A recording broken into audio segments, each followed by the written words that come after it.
चलो बेटा, स्कूल के लिए देर हो रही है। चलो उठो बेटा, क्यों मन नहीं कर रहा है आपका स्कूल जाने का? बेटा क्या हुआ, पैर में दर्द है क्या? ये क्या तुम रो रही थी?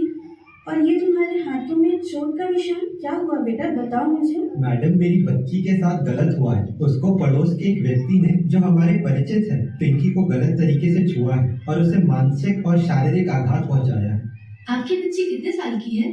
पिंकी 10 साल की है। 18 वर्ष से कम उम्र के बच्चे से अगर कोई अश्लील बातें करे, अश्लील सामग्री जैसे वीडियो, किताब, तस्वीर इत्यादि दिखाए, नहाते या कपड़े उतारते समय देखे या आपके सामने अश्लील गतिविधियां की गई, ये सब यौन संबंध स्थापित करना है। बच्चे को जबरदस्ती छूना या किसी भी तरह बच्चे के प्राइवेट पार्ट, छाती, पैरों के बीच का अंग या पीठ का निचला भाग को छूना, ये सब बाल यौन शोषण माना जाएगा।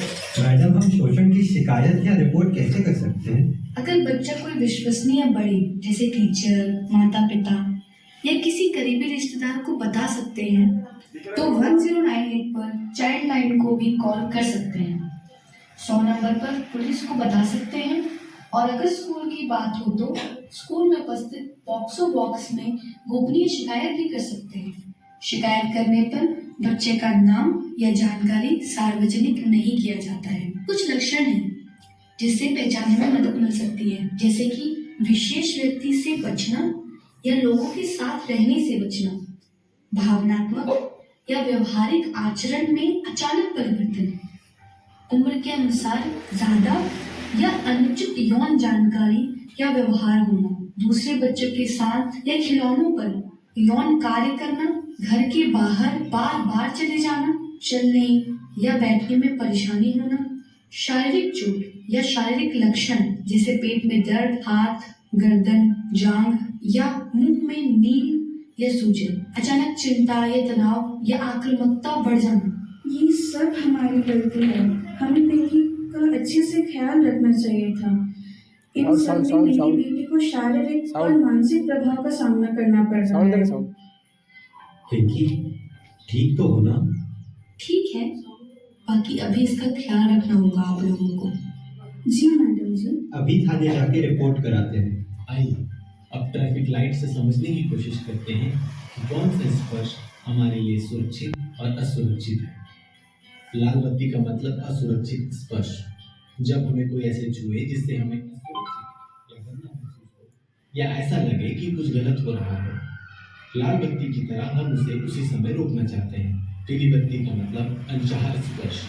जब हमें कोई ऐसे छुए जिससे हमें असहज महसूस हो या उसके लिए हम तैयार न हो, पीली बत्ती की तरह हम सचेत हो जाते हैं। हरी बत्ती का मतलब सुरक्षित स्पर्श। जब हमें कोई ऐसे छुए जिससे कोई अजीब या अलग महसूस नहीं हो, हरी बत्ती की तरह हम आगे बढ़ सकते हैं। तो बच्चों, आज हमने बाल यौन शोषण के बारे में जाना। बाल यौन शोषण में शारीरिक संपर्क के साथ साथ गैर शारीरिक संपर्क भी शामिल है।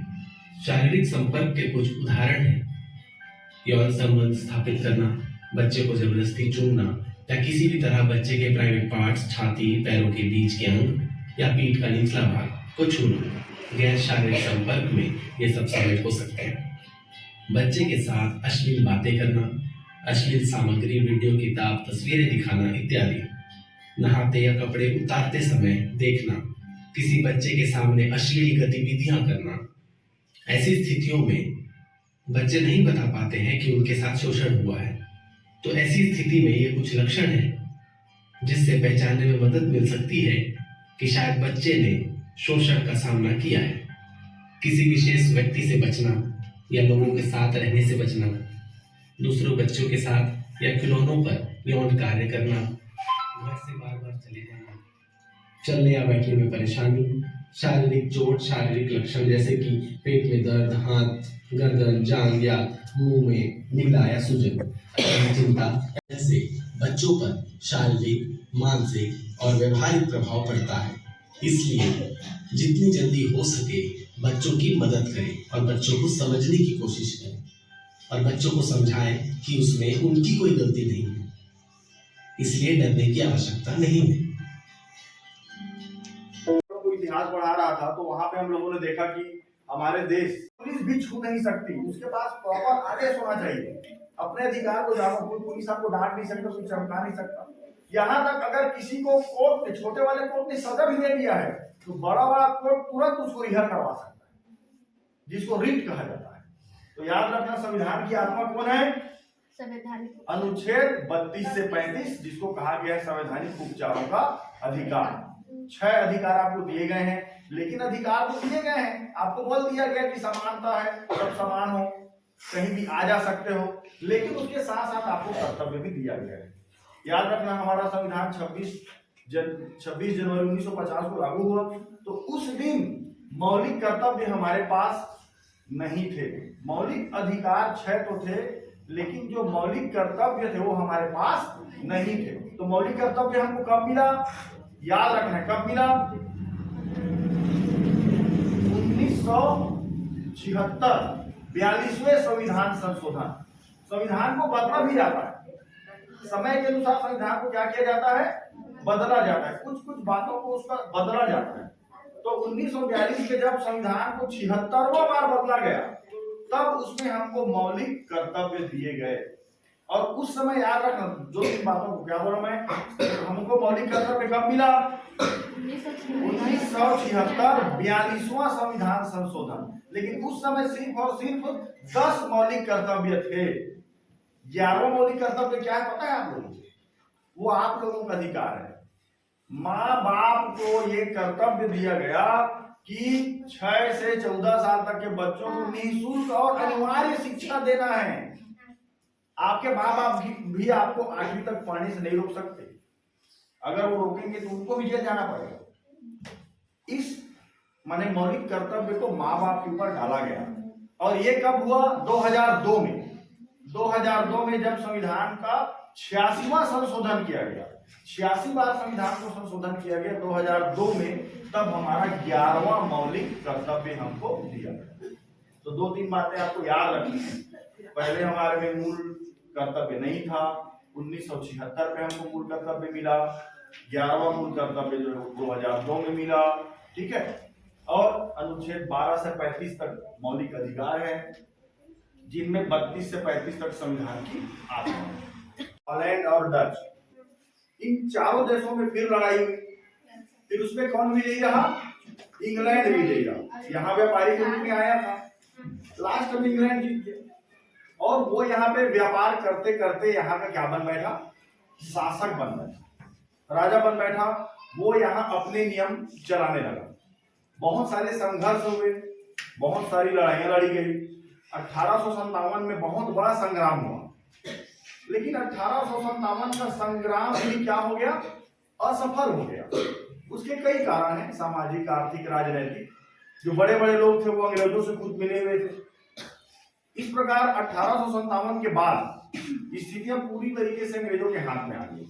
वो यहाँ राज करते रहे, लेकिन हमारे देश में जागरूकता आई, कुछ क्रांतिकारी लोग आए, उनको लगा कि नहीं, हम लोग कितने दिन गुलाम रहेंगे। फिर उन्होंने बहुत सारी लड़ाइयां लड़ी। अंततः लड़ते लड़ते थक गए, विजय हो ही नहीं पा रही थी। उसके बाद अंग्रेजों ने एक नियम के तहत डिसाइड किया कि 1947 को हम लोग यहाँ से चले जाएंगे। फिर 15 अगस्त 1947 को अंग्रेज यहाँ से क्या करके चले गए। अब अंग्रेजों के जाने के बाद यहाँ जो लोग थे उनके लिए एक समस्या आ गई। क्या? ये अंग्रेज तो चले गए, अंग्रेज लोग थे तो वो इंग्लैंड के हिसाब से हमारा देश चलता था। अब इंग्लैंड के कोई इतिहास पढ़ा रहा था, तो वहां पे हम लोगों ने देखा कि हमारे देश ऐसे करके 2-3 लोग छत्तीसगढ़ में भी गए थे, तो उनकी टीम बनी, ये उनके अध्यक्ष बने।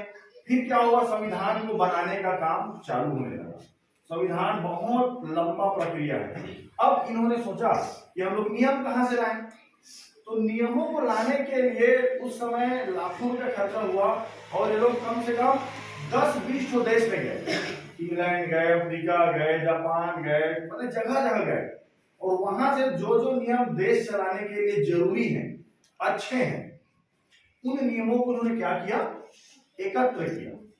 और उसमें कुछ हमारे देश के हिसाब से भी और नियम डाले गए, ठीक है ना। तो इस प्रकार हमारा संविधान कितने दिन में बना आप लोग जानते हो? 2 साल 11 18 2 साल 11 महीना और 18, तो इतने दिनों में हमारा संविधान क्या हो गया, बना। अब यहाँ पे कुछ बातें और है।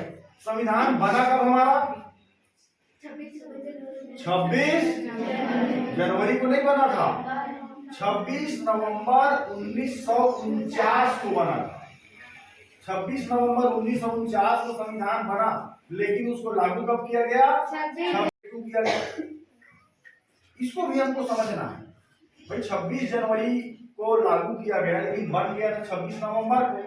तो 26 नवंबर को बन गया, इसलिए उस दिन को विधि दिवस के रूप में मनाते हैं।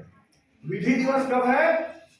26 नवंबर 1949 को संविधान बना, तो उसको संविधान दिवस आजकल कह देते हैं, लेकिन उसको पहले विधि दिवस के रूप में मनाते थे। अब यहाँ पे थोड़ा आप लोग को ध्यान रखना है कि 26 जनवरी को इसलिए लागू किया गया था कि 26 जनवरी 1930 को कांग्रेस की जो पार्टी थी उस समय, उन्होंने पूर्ण स्वराज घोषित किया गया। हाँ, तो 26 वो लोग ये सोच रहे थे कि 26 जनवरी 1930 को हमारा देश आजाद हो जाएगा, लेकिन अंग्रेज लोगों ने 26 जनवरी 1930 तक भारत को आजाद नहीं किया। और एक चीज और याद रखना, 26 जनवरी 1930 से लेके 15 अगस्त 1947 तक हम लोग